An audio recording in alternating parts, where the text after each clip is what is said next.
Hey, it's Joe. Welcome to Noble Strength, the sanctuary of compassion for all creation. Happy to be with you on this Wednesday morning. I'm going to ask you, as I always do, to quiet your minds and hearts, and let's put ourselves in a mindful place to hear God's word. The gospel today is from St. Matthew, chapter 15, verses 29 to 37. At that time, Jesus walked by the Sea of Galilee, went up on the mountain and sat down there. Great crowds came to him, having with him the lame, the blind, the deformed, and the mute, and many others. They placed them at his feet, and he cured them. The crowds were amazed as they saw the mute speaking, the deformed made whole, the lame walking, and the blind able to see, and they glorified the God of Israel. Jesus summoned his disciples and said, "My heart is moved with pity for the crowd, for they have been with me now for 3 days and have nothing to eat. I do not want to send them away hungry, for fear they may collapse on the way."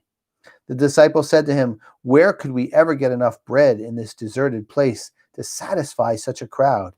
Jesus said to them, "How many loaves do you have?" "7," they replied, "and a few fish." He ordered the crowd to sit down on the ground. And then he took the 7 loaves and the fish, gave thanks, broke the loaves, and gave them to the disciples, who in turn gave them to the crowds. They all ate and were satisfied. They picked up the fragments left over, 7 baskets full. A few years back, I developed a speaking program called Knockout Toxins, which I geared towards children of various ages in school, to knock out emotional and physical toxins in their life. By doing so, they would become much more healthy. They would become much more vibrant and happier in their life. And of course, as the talk went on, I talked about the evils of drugs and alcohol and things like that as being toxic. But then I spoke about behaviors as being toxic. And instead of focusing on the toxic behaviors, I tried to talk about the behaviors that would really make us nourished, make us happy, make us joyful. And the one that came up time and time again was the ability to share sacrificially with others. It's exactly what happened in the gospel today.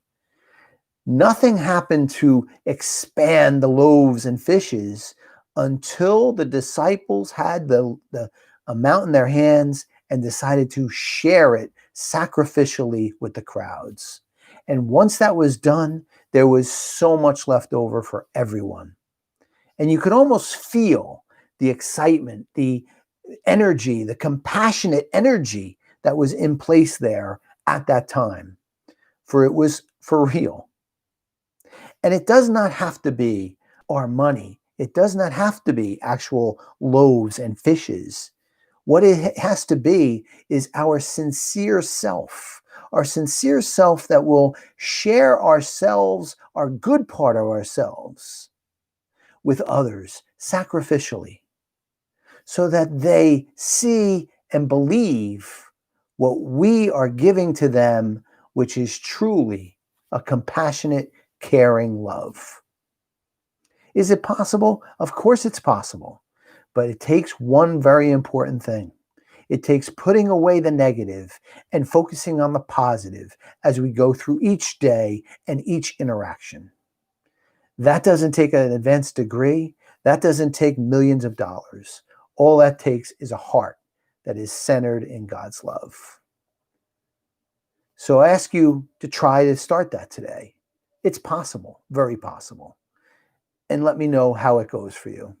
Please share my YouTube channel with others so we can grow this movement. Thank you for all you do for animals around the world that are in need. Please check out my website, noblestrength.life. Have a wonderful day, and I will be off for a few days and doing other tasks and chores, so I will see you back here on Sunday at around this same time. Take care, everyone.